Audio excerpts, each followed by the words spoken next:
Hi, I'm Ken Adelman. I was first a UN ambassador, U.S. ambassador to the United Nations. And then after 2 years, Ronald Reagan asked me to be in charge of the arms control effort and accompanied President Reagan on his superpower summits to Geneva, to Reykjavik, and to Washington, D.C. One of my favorite moments of thinking about Ronald Reagan happened on the second day of the Reykjavik Summit. Ronald Reagan and Mikhail Gorbachev had met for 10.5 hours that weekend. Those of us who were in the arms control business met from 8 o'clock at night till 6:30 the next morning, all night, negotiating with the Soviets.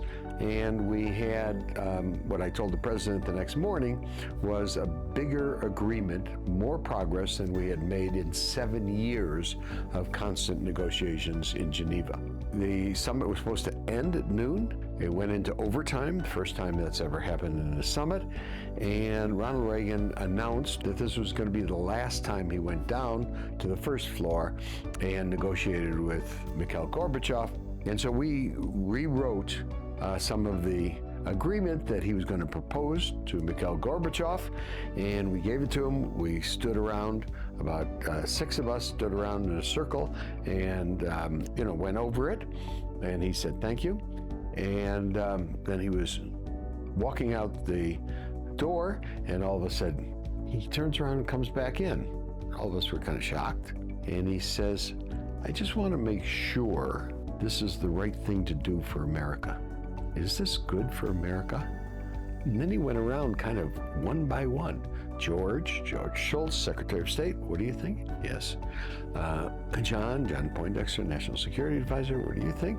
Don Regan, Chief of Staff, what do you think? Ken, Arms Control Director, what do you think? And around, and it was kind of having everybody be accountable that this was good for America. And then he said, thank you. He turned and he went down and he tried to convince Mikhail Gorbachev on that. And since that time, nearly 40 years later, him going and asking each of us, is this good for America, was the moment, probably the main moment I remember from the Reagan administration. That's my favorite moment.